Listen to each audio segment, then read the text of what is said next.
ஆமா இதுல பாருங்க அந்த ஃபோமுக்கு இந்த ஃபோம் வித்தியாசம் பாருங்க டிஃபரெண்ட் இருக்கு. ஆமா என்கிட்ட ஃபோம் கண்டிப்பா டிஃபரன்ஸ் இருக்கும் ஜி. நீங்க கண்டிப்பா அந்த மெட்டீரியல் பாத்துருக்க மாட்டீங்க அந்த மாதிரி தான் இருக்கும். இது பாருங்க எப்படி இருக்கு கலர்ஸ் காமிக்கிறோம் பாருங்க. சூப்பர். இதுல என்ன ரேட்னா? இது 500 ஜி. 500 ரூபாய் தான். அவ்வளவுதான் ஜி. உங்களுக்கு குவாலிட்டி பாத்துக்கோங்க, ஃபோம் பாத்துக்கோங்க. ஏன்னா இப்ப நீங்க வீடியோ எடுக்கிறீங்களா, டச் பண்ணும்போது தெரியுதா? உண்மையா தெரியுது. கீழ தோல்ல இருந்து மேல இருக்க ஃபோம் வந்து எல்லாமே சூப்பரா இருக்குண்ணா. செம வேற லெவலு. சூப்பரா இருக்கு. ஆக்சுவலா வந்து பாத்தீங்கன்னா அப்படியே கன்ஃபியூஸ் பண்ணி விட்டாப்ல. நம்ம வரும்போது ஒரு ஷூ பார்த்துட்டு இம்ப்ரெஸ் ஆனோம். இப்ப பாக்குற எல்லா ஷூவுமே வந்து பாத்தீங்கன்னா செம்மையா இம்ப்ரெஸ் பண்றாப்ல. இந்த பேகி ஜீன்லாம் வச்சிருக்கீங்க அப்படின்னா இந்த ஷூ வந்து போலாம். சோ பேகிக்கு இன்னொரு ஐட்டம் வச்சிருக்கேன். இன்னொரு ஐட்டம் இருக்கா?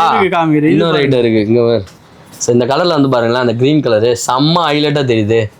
சூப்பர், செம சூப்பரா இருக்கு. இதெல்லாம் வந்து பார்த்தீங்கன்னா ஜஸ்ட் 500 ருபீஸ்க்கு எங்க தராங்கன்னா நம்ம ஷூ கேலரியில. இந்த 450 காமிச்சல. ஆமா. ஓ ஓகே. ஸோ ஒயிட் ஷூஸும் வந்து பார்த்தீங்கன்னா நம்ம கிட்ட இருக்கு.